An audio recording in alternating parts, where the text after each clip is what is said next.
Dear God, I single-handedly incinerated my immaculate reputation, my opulent lifestyle, and a 30-year marriage, all for one fleeting spark of warmth on a blinding winter night.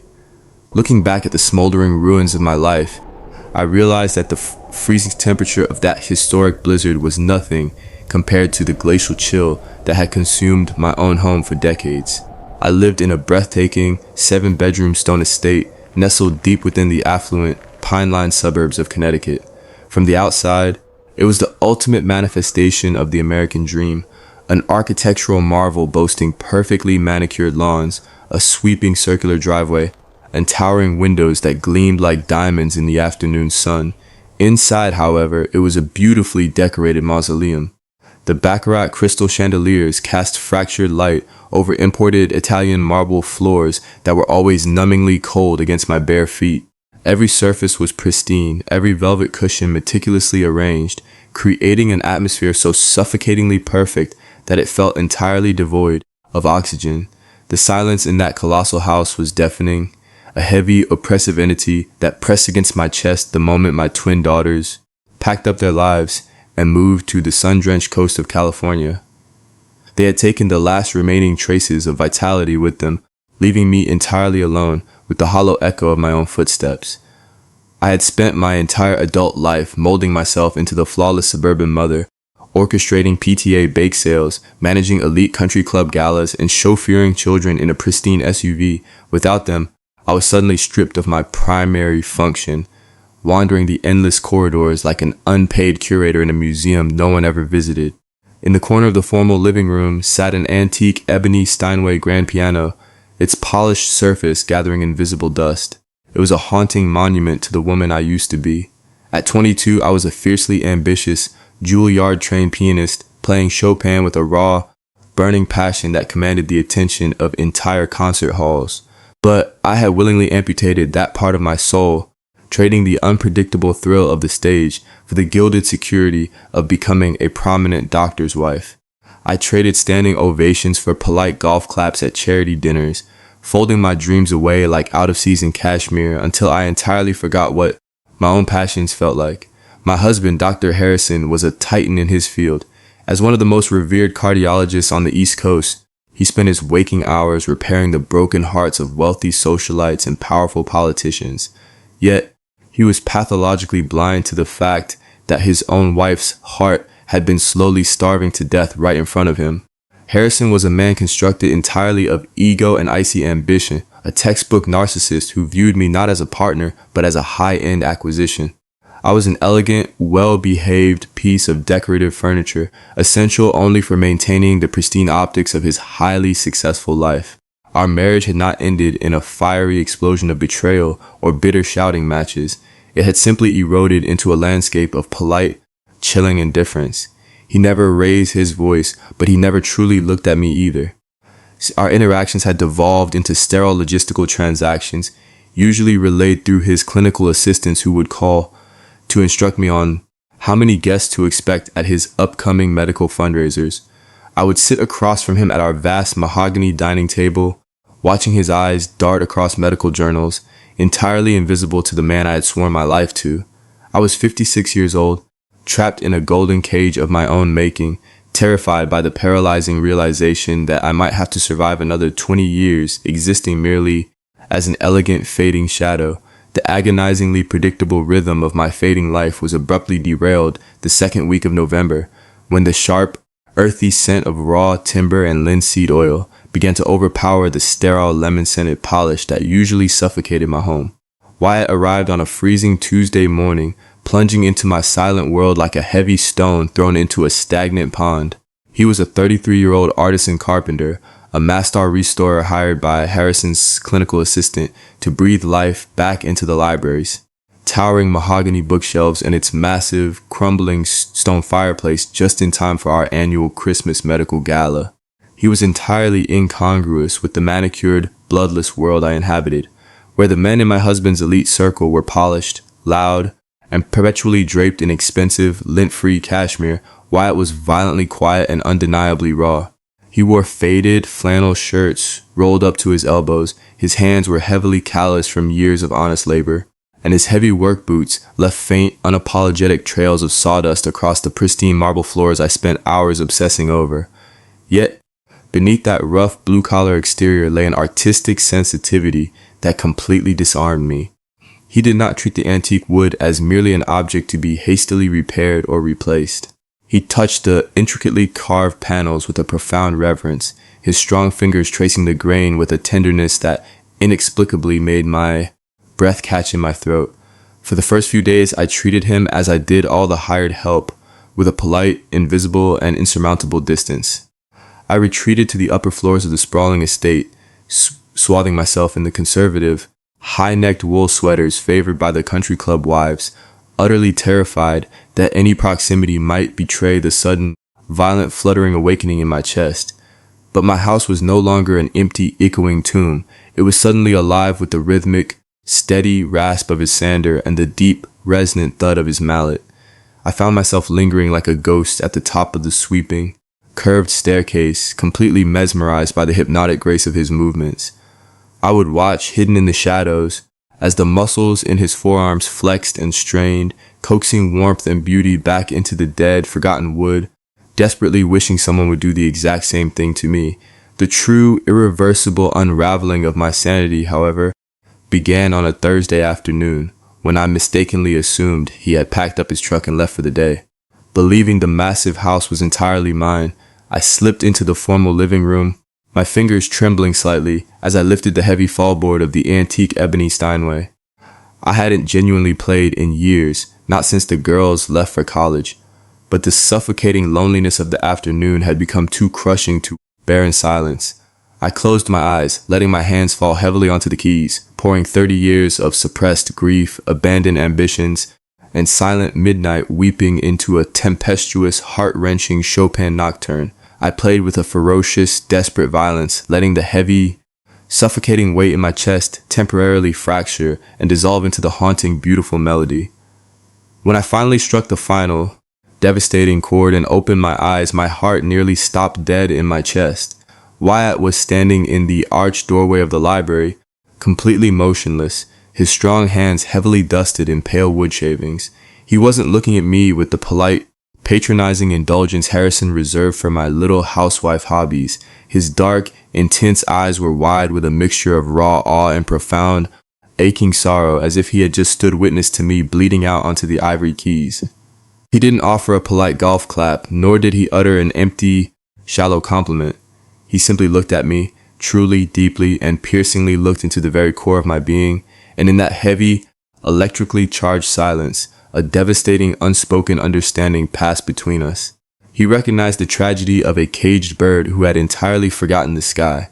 He saw the brilliant, passionate woman buried alive beneath the designer clothes, the expensive skin treatments, and the crushing, invisible weight of suburban expectations. That single, silent, profound exchange of glances was infinitely more intimate than any physical touch I had experienced with my husband in 2 decades. It completely and utterly terrified me. I spent the entirety of the following week frantically trying to rebuild the towering ice walls around my heart. I abruptly canceled my afternoon tea times at the country club, irrationally terrified the other women would somehow smell the sudden, chaotic pheromones radiating from my flushed skin. I avoided the library entirely, pacing the length of my sprawling master bedroom like a trapped, panic animal, my mind entirely consumed by the haunting memory of his gaze. Every single time I heard his heavy footsteps echoing down the long hallway, every time the faint, intoxicating scent of cedar and male sweat drifted up the grand staircase, my pulse hammered a frantic, deafening rhythm against my ribs. I was a 56-year-old prominent doctor's wife, a respected pillar of the community, desperately trying to ignore the terrifying realization that I was becoming hopelessly addicted to the intoxicating, dangerous, and ruinous feeling of finally being seen. The devastating climax of my internal unspooling was orchestrated not by my own reckless hand, but by the catastrophic arrival of a historic nor'easter that completely paralyzed the New England coastline just 3 days before Thanksgiving. By mid-afternoon, the sky above our manicured estate had bruised into a violet, suffocating shade of violet. The snow did not merely fall. It attacked the earth, driven by howling winds that battered against the towering triple-pane windows of my empty fortress. The state police issued an emergency mandate closing all major highways, an act of God that definitively severed my husband from returning home. Harrison's clinical coordinator had left a sterile voicemail informing me that the doctor would be comfortably marooned at the Ritz-Carlton in Boston until the plows could clear the interstate. I stood in the cavernous, darkening foyer listening to the automated message, a terrifying cocktail of profound relief and paralyzing dread pooling in my stomach. I was entirely alone in the sprawling house, alone except for the man working silently in the east wing. Wyatt's rusted Chevrolet truck was buried beneath 3 feet of drifting snow in the service driveway, its engine hopelessly frozen. The universe had effectively sealed us inside a snow globe, shaking it with violent, unrelenting force. And then, with a deafening metallic groan from the distant transformer, the power surrendered. The oppressive, ambient hum of the estate's massive electrical system died instantly. The elaborate security cameras, the smart thermostats, the ambient lighting, everything simply vanished, plunging the 7-bedroom stone mansion into an absolute, suffocating darkness. Almost immediately, the glacial chill of the blizzard began to seep through the thick stone walls. Without the massive central heating units, the house rapidly transformed into a beautifully decorated meat locker. I wandered the lightless corridors wrapped in layers of heavy cashmere, my breath pluming in the freezing air, feeling more like a ghost haunting my own life than a living, breathing woman. My hands were entirely numb, but the freezing temperature of the air was nothing compared to the violent shivering of my own frayed nerves. There was only one source of warmth left in the entire dying house, the sprawling, antique library where Wyatt had spent the last 3 weeks painstakingly restoring the massive 19th century stone hearth. I approached the heavy oak doors of the library like a condemned woman walking toward the gallows. Pushing the door open, I was instantly enveloped by the intoxicating, primal scent of burning cedar and the radiant golden glow of the roaring fire Wyatt had built. He was sitting on the woven Persian rug in front of the sweeping hearth, the dancing orange flames casting deep, dramatic shadows across the sharp angles of his face and the broad expanse of his flannel-clad shoulders. He did not look surprised to see me shivering in the doorway.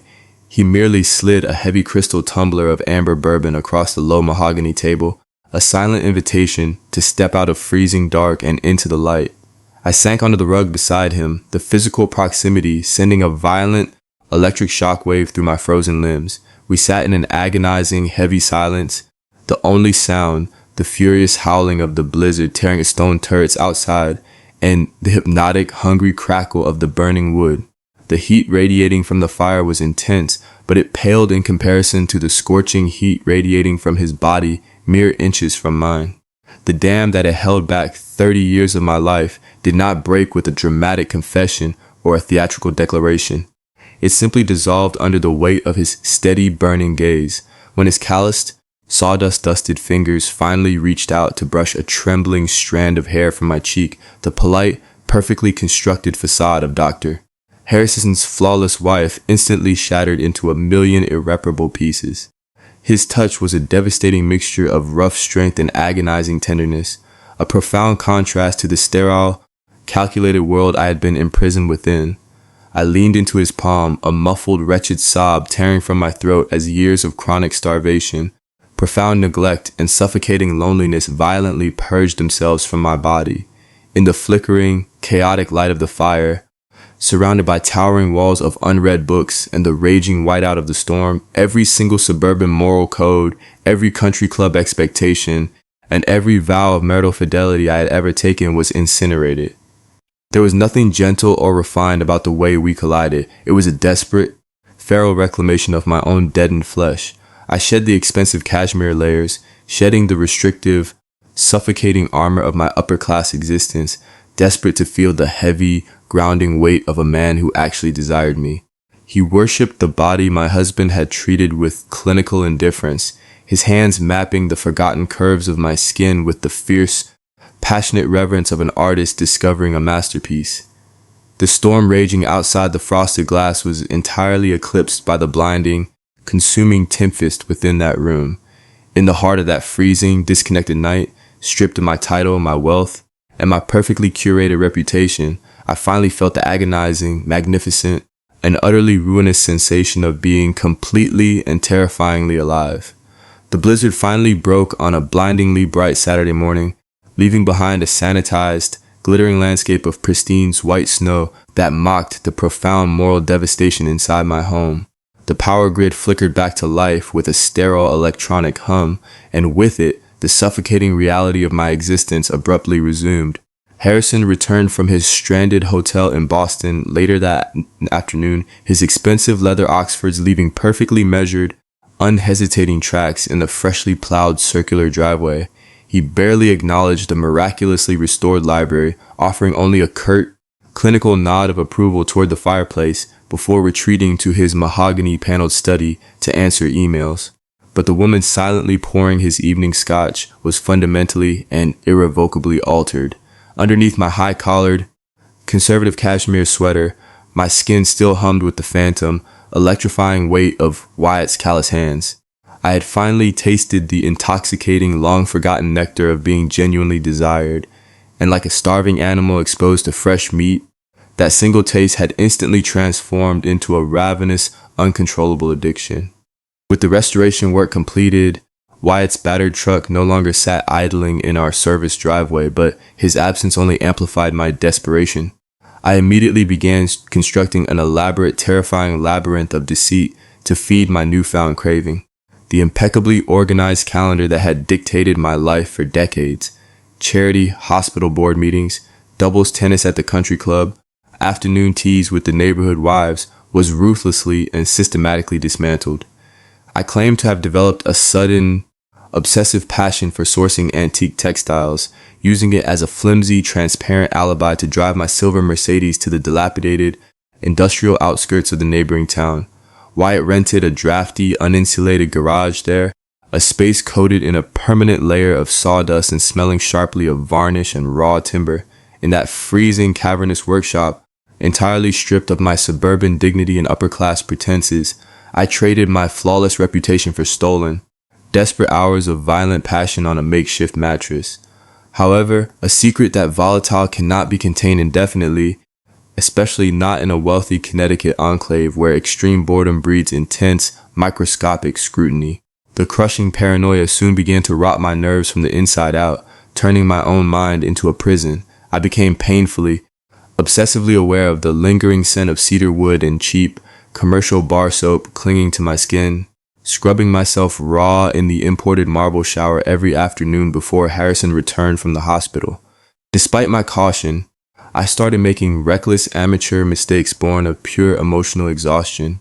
I foolishly used my Joint Platinum credit card to purchase a bottle of cheap Pinot Noir at a rundown gas station just 2 blocks from Wyatt's shop, a geographical anomaly entirely incongruous with my usual high-end spending habits. Worse still was the suffocating, inescapable presence of suburban surveillance. Our neighborhood was a heavily monitored fortress of ring cameras and motion sensor floodlights. I did not realize until it was far too late that the impeccably manicured widow across the cul-de-sac had digitally captured my vehicle speeding back into the neighborhood at bizarre, erratic hours, my hair uncharacteristically disheveled and my designer coats hastily buttoned over wrinkled silk blouses. The danger was not merely external. It was rapidly metastasizing within the affair itself. Wyatt, initially a silent and reverent sanctuary, began to aggressively chafe against the humiliating confines of our sordid secret. He despised the fact that I had to frantically scrub his scent off my body to return to a man who barely looked at me. He deeply resented the sprawling stone mansion, the luxury cars, and the untouchable, arrogant doctor who legally owned the woman he was sleeping with. His initial artistic affection morphed into a dangerous, simmering possessiveness. He started sending reckless, emotionally charged text messages to my iCloud account, which remained synced to the family iPad in the living room, at hours when he knew Harrison was sitting just feet away from me reading medical journals. Wyatt would deliberately leave faint, bruising marks on the delicate skin of my collarbone, an aggressive territorial claim that forced me to wear silk scarves indoors despite the central heating. The thrilling, systematic escape had rapidly devolved into a terrifying hostage situation of my own making. I was suspended blindly over a bottomless chasm, desperately trying to balance a suspicious, coldly analytical husband and an increasingly volatile, resentful lover. The hospital's annual Thanksgiving gala, the absolute crown jewel of my social calendar, was only days away, and the air inside my impeccably decorated home had grown so thick with impending disaster that I could practically taste the ash of my inevitable ruin. The inevitable collapse of my meticulously constructed universe did not arrive with a dramatic, screaming crescendo, but rather with the clinical, terrifying precision of a surgeon's scalpel. It happened on the evening of our annual Thanksgiving charity gala, an event I had flawlessly curated for the past 15 years. The sprawling stone mansion was ablaze with golden light, dripping in imported autumn florals and teeming with Connecticut's medical elite, all sipping vintage champagne to the soft hum of a hired string quartet. I was wearing a high-necked emerald silk gown, desperately trying to conceal the faint, violet bruising Wyatt had aggressively left on my collarbone just hours earlier, pasting a hollow, practiced smile onto my face as I navigated the sea of wealthy, oblivious guests. But the suffocating tension in my chest was unbearable, a ticking bomb counting down to absolute zero. The first fatal blow was delivered over the extravagant caviar station by Eleanor, the impeccably manicured widow who lived across the cul-de-sac. With a chillingly polite smile and eyes glittering with malicious suburban triumph, she casually pressed a familiar object into my trembling palm. It was one of my signature Mikimoto pearl earrings, an anniversary gift from Harrison. Eleanor noted, her voice carrying just enough to turn the heads of the neighboring country club wives, that she had inexplicably found it while picking up her nephew from a run-down auto repair shop on the industrial side of town, precisely the exact squalid location of Wyatt's woodworking garage. The collective gasp of the surrounding women was entirely silent, but physically palpable. I watched the realization ripple through my social circle in real time, their perfectly sculpted faces hardening into masks of judgment and utter disgust, instantly ostracizing me from the only community I had known for decades and ensuring I was completely isolated. However, the true catastrophic execution was happening simultaneously in the hushed mahogany panel sanctuary of my husband's study. I had carelessly left the family iPad resting on his polished leather desk earlier that afternoon. While fetching a rare bottle of scotch for the hospital board director, Harrison had inadvertently illuminated the screen, exposing a barrage of graphic, furious, and highly possessive text messages from Wyatt, demanding to know why I was ignoring him to play the dutiful doctor's wife. When Harrison finally emerged from his study and descended the grand staircase, the ambient temperature in the cavernous foyer seemed to plunge into the negatives. He did not scream. He did not throw a glass or demand an explanation. With the terrifying emotionless efficiency of a man diagnosing a terminal illness, he simply walked to the center of the glittering party, halted the string quartet with a sharp wave of his hand, and calmly announced to the stunned crowd of our closest friends and colleagues that the gala was immediately over due to his wife's severe, unforgivable indiscretions. The humiliation was absolute, a public slaughtering of my dignity. Within the span of 45 excruciating minutes, the sprawling estate was entirely emptied of guests, leaving me standing alone with a man who looked at me not with heartbreak, but with the cold, absolute disgust reserved for medical waste. Harrison immediately summoned his ruthless divorce attorneys on speakerphone right in front of me, initiating the legal process to completely strip me of my financial assets, my dignity, and the ownership of our home. He coldly ordered me to pack whatever I could fit into my silver Mercedes and vacate the premises before morning, effectively erasing 30 years of marriage with a few clinical signatures. Panicked, hyperventilating, and entirely stripped of the opulent armor I had worn my entire adult life, I loaded my belongings into my car and fled into the freezing November night, leaving the neighborhood of my dreams in absolute, humiliating solitude. I drove recklessly toward the dilapidated industrial outskirts, desperately seeking the violent, raw comfort of the man for whom I had sacrificed my entire existence. But when I finally pulled up to the drafty, rusted garage, the heavy metal doors were padlocked and the space was entirely hollowed out. Wyatt had panicked at the first sign of real consequence, terrified of facing the legal and financial wrath of a powerful man like Harrison, and had completely abandoned me, fleeing the state without leaving so much as a note. My devastatingly tragic story ends exactly where it began, entirely alone in the freezing, unforgiving cold. As I sat shivering violently in the driver's seat of my luxury car at the edge of town, the heater slowly draining the last reserves of my gasoline, I stared out at the barren, snow-covered landscape of my ruined life, realizing I had lost everything because of a single moment of weakness. I lost my magnificent home, my social standing, my family, and my own reflection, all traded for a momentary spark of passion that ultimately burned me alive. The cruelest realization of the midlife crisis is discovering that the grass on the other side of the fence is never truly greener. Sometimes, it is just artificial turf masking a desolate wasteland. One reckless, impulsive moment of seeking warmth can absolutely incinerate an entire lifetime of careful building, leaving you with nothing but the bitter, freezing ashes of your own choices.